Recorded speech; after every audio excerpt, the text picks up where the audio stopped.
Good morning, 12th class. We have started our lesson India's gift to the world and purity is power is the second part of this lesson. और हम इसके बारे में पढ़ चुके थे purity is power और start करना है हम लोगों को यहाँ से the elements of nature page number 35 the last paragraph.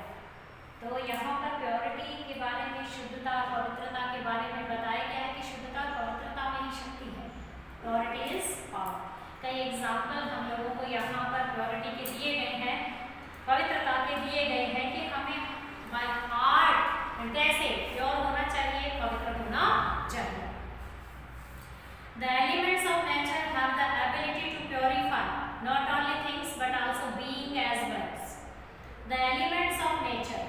Elements मतलब तत्व, nature मतलब प्रकृति. Elements of nature यानी प्रकृति के तत्व जो है have the ability, प्रकृति के तत्वों में ability है, योग्यता है to purify, शुद्ध करने के not only things, न केवल चीजों को but also beings as well. यानी कि प्रकृति के जो तत्व हैं वो न केवल वस्तुओं को बल्कि उनमें ह्यूमन बींग्स को यानी प्राणियों को भी प्योरीफाई करने की एबिलिटी है, प्योरीफाई करने की योग्यता है. Man makes use of the elements to purify his body. Man makes use of the elements. व्यक्ति जो है, आदमी जो है, वह एलिमेंट्स मतलब तत्वों का उपयोग करता है क्या करने के लिए? प्योरीफाई हिज बॉडी, अपनी बॉडी को प्योरीफाई करने के लिए, शुद्ध करने के लिए. वेरी ऑफन, अक्सर for want of proper and pure environment, many germs remain hidden in sense. Very often, अक्सर for want of proper and pure environment, यानी कि proper, सही और pure environment के लिए many germs remain in the hidden in the sand. कई प्रकार के germs जो हैं, germ मतलब कि germs जो है, germs जो हैं वो उनको कहेंगे अपन या रत्न. रत्न जो है वो किस में होते हैं? धूल में होते हैं. And many a flower withers away unseen in Thrones, और कई जो है फूल जो है विदर्स मतलब मुरझा जाते हैं, अवे अनसीन इन थ्रॉन्स मतलब बिना देखे वो थ्रॉन्स के बीच में, कांटों के बीच में फूल मुरझा जाते हैं.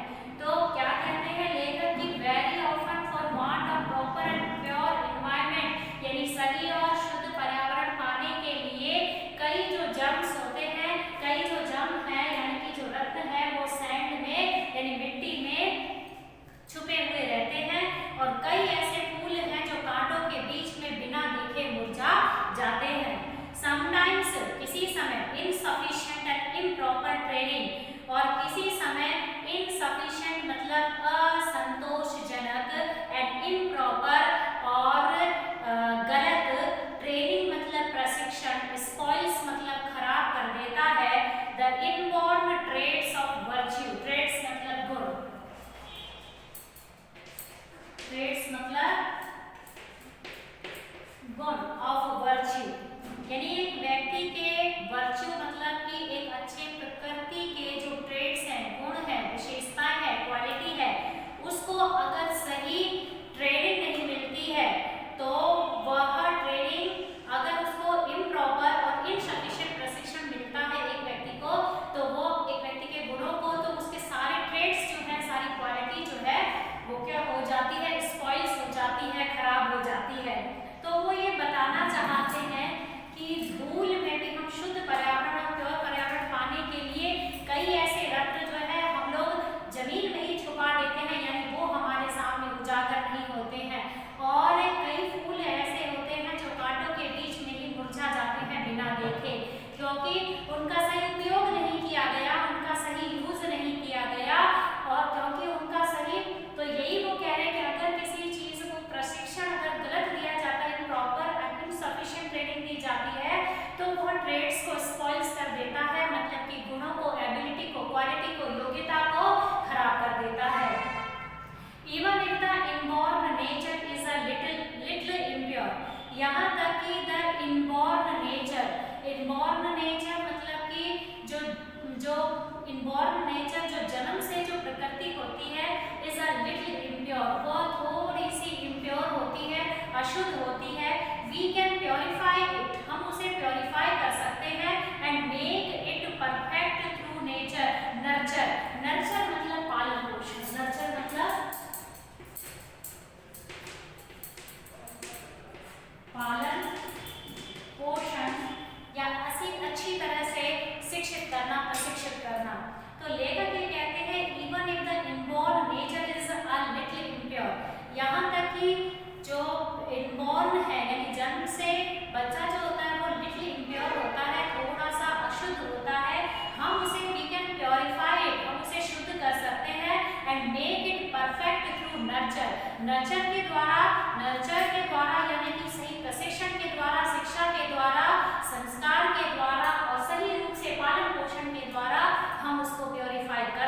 What is the second form of bring? Bring up. Bring up का मतलब ही क्या होता है? पालन करना, पालन, पालन पोषण, पालन पोषण। But a well brought up dog is not only clean, परंतु एक अच्छी तरह से पाला पोषा गया जो डॉग होता है वो क्लीन नहीं होता, but behaves very methodically and decently. वह बहुत अच्छी तरह से बिहेव करता है, बिहेव्स वो व्यवहार करता है वेरी मेथोडिकली यानी कि विधिवत रूप से, एंड डिसेंटली बहुत ही सुंदर तरीके से वो व्यवहार करता है। Man does inherit the traits of animals, आदमी में, व्यक्ति में इनहेरिट यानी कि विरासत में ही, वांशिक रूप से ही क्या होते हैं? ट्रेट्स ऑफ एनिमल यानी जानवरों के ट्रेट्स मतलब गुण होते हैं। बट थ्रू ट्रेनिंग, परंतु प्रशिक्षण के द्वारा ही बिकम्स मैन, वह आदमी बनता है। थ्रू संस्कार्स एंड नेचर, संस्कारों के द्वारा, प्रकृति के द्वारा। द इम्प्योर लिजेसी, अशुद्ध, लिजेसी मतलब विरासत, लिजेसी मतलब क्या हो जाएगी? विरासत।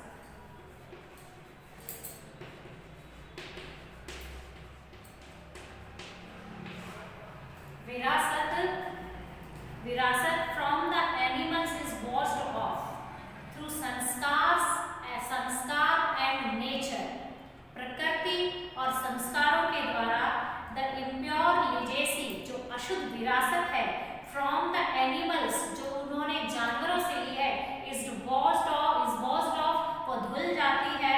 एंड द लेटेंट मतलब हिडन, छुपी हुई जो प्योरिटी है, शुद्धता जो है, इन मैन, वो आदमी में, इज मेड टू शाइन, वह चमक उठती है। तो मतलब कि एक व्यक्ति को सही संस्कार देने चाहिए। संस्कार और प्रकृति से व्यक्ति जानवर ही है, लेकिन सही प्रशिक्षण जो है यानी कि उसे रास्ता दिखाना, उसका नर्चर करना, उसका पालन पोषण करना ही उसे क्या बनाता है? एक व्यक्ति बनाता है। इसीलिए लेखक कहते हैं कि व्यक्ति जो है, आदमी जो है, वो impure legacy from the animals मतलब जानवरों से उसे क्या मिली है? इम्प्योर यानी अशुद्ध, लिजेसी यानी विरासत मिली है, लेकिन संस्कार और प्रकृति के द्वारा, नेचर के द्वारा वो वॉश्ड ऑफ, धुल जाती है और आदमी जो है वो चमक उठता है। The last paragraph of this lesson, parrots speak, तोते बोलते हैं। इफ ट्रेन्ड, यदि उसे ट्रेनिंग दी जाती है, यदि उसे प्रशिक्षित किया गया है, they can intimate human speech, intimate मतलब नकल करना, 12th class, intimate नकल करना, they can intimate human speech, वो मानवीय भाषा का, मानवीय बोली का intimate करते हैं, intimate कर सकते हैं यानी नकल कर सकते हैं।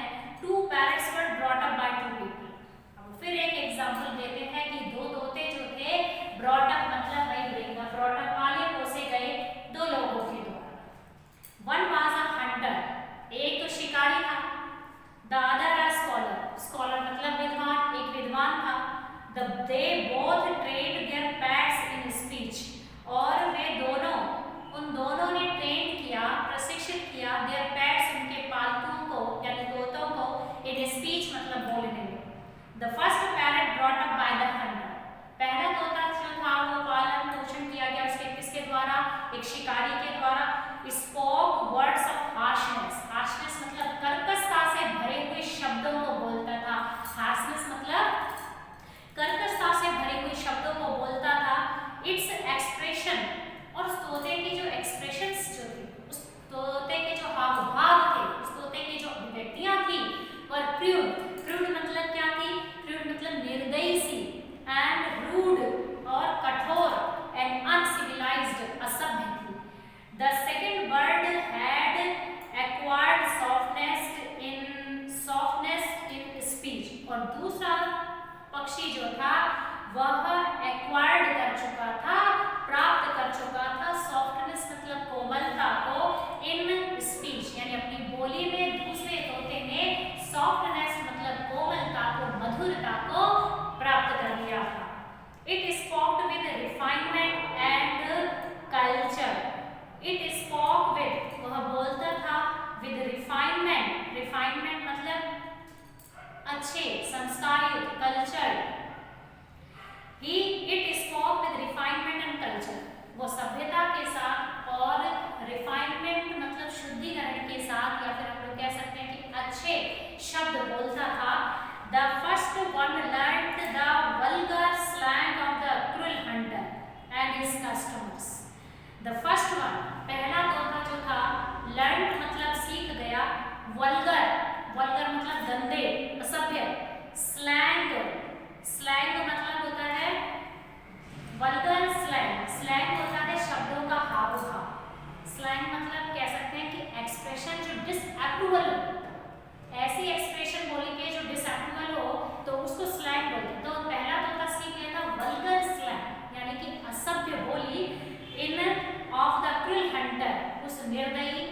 जो उसके कस्टमर्स जो आते थे, जो लोग आते थे, उनकी बोली को वो सीखा। And the latter was quick in repeating the kind word of affectionate welcome. और जो लेटर वाज क्विक, और जो बात का जो था लेटर दूसरा जो था वाज क्विक इन, वह जल्द था, इन रिपीटिंग दोहराने में, द काइंड वर्ड्स दयालुता से भरे शब्द ऑफ द अफेक्शनेट, अफेक्शनेट मतलब स्नेह भरे, प्रेम भरे, वेलकम यानी स्वागत के। यानी पहला जो तोता था वो क्या करता था, वो अपने हंटर के निर्दयी शिकारी के स्लैंग एक्सप्रेशन को सीख गया था, और वो अपने कस्टमर से यानी कि जो भी उसको बुलाता था उससे वो बातें करता था। और दूसरा तोता जो था, दूसरा पक्षी जो था, वह क्या करता था, अफेक्शनेट वेलकम यानी स्नेह भरे स्वागत के करुण शब्दों को, यानी कि प्यारे शब्दों को, दयालुता भरे शब्दों को दोहराता था। And farewell in the scholars house, और उन्हें उन्हीं शब्दों से फेयरवेल मतलब विदाई देता था जो स्कॉलर्स के यानी कि उस विद्वान के घर में आते थे। Both the parents were brothers, दोनों तोते भाई थे। Born to the same mother bird, जो एक ही माँ से पैदा हुए थे, दोनों थे। अब दोनों की प्रकृति एक थी, दोनों का जन्म स्थान, दोनों एक ही माँ के थे, लेकिन क्या किया है, क्योंकि एक को इम्प्रॉपर और इनसफिशिएंट ट्रेनिंग मिली और एक को सफिशिएंट और प्रॉपर ट्रेनिंग मिली। क्योंकि एक ने संस्कार और प्रकृति को सीखा तो दूसरे ने एक असभ्य, अनसिविलाइज्ड, अनकल्चर्ड सभ्यता को पाया, ट्रेनिंग को पाया। And but on account of the bringing up, परंतु on the account of bringing up, ये ब्रिंगिंग अप पालन पोषण के कारण, द एटमोस्फेयर अवेलेबल अराउंड, और वो पर्यावरण को, वातावरण जो उनके इर्द गिर्द था, देयर एक्सप्रेशंस, उनकी अभिव्यक्तियां, हाव भाव, एंड बिहेवियर, उनका व्यवहार, डिफर्ड वेरी ग्रेटली, तो बड़े तरीके से क्या हो गया, अलग हो गया। जो उनका एटमोस्फेयर था और जिस तरह से उनका ब्रिंगिंग अप, उनका पालन पोषण किया गया, उनका पालन पोषण करना और उनका एटमोस्फेयर था, दोनों में उसने डिफरेंटेशन पैदा कर दी दोनों में। जबकि क्या थे, सेम बॉर्न, एक सेम मदर यानी एक ही माँ से पैदा हुए थे, यानी वो ब्रदर थे। इट इज नॉट इनफ, ये पर्याप्त नहीं है। If we are born pure, यदि हम जन्म से प्योर है, यदि हम शुद्ध या पवित्रता से, या फिर हम कहेंगे जन्म से ही हम यदि शुद्ध है, we should also be brought up in a pure atmosphere. ये जरूरी नहीं है कि हम बॉर्नली यानी कि जन्म से ही हम लोग प्योर हो, हमें प्योर होना चाहिए एटमोस्फेयर से। हम प्योर हो सकते हैं उस एटमोस्फेयर से, अमंग द कल्चर्ड पीपल, जब हम सभ्य और संस्कृति संपूर्ण लोगों के साथ उस वातावरण में रहते हैं, तो we should be brought up in, यानी हमारा पालन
एक्लिप्स्ड कर देगा, एक्लिप्स्ड कर देगा और वो हमें विदर कर देगा। मतलब कि हमारे जो वर्च्यू हैं, हमारे जो ट्रेड्स हैं, वो सब क्या हो जाएंगे, विदर हो जाएंगे, यदि हमारा ब्रीदिंग का हमारा पालन पोषण प्योर एनवायरनमेंट में नहीं होता और हमें सफिशिएंट और प्रॉपर ट्रेनिंग नहीं मिलती। तो हम लोगों को प्योरिटी पाने के लिए हमारा एनवायरनमेंट बिल्कुल प्योर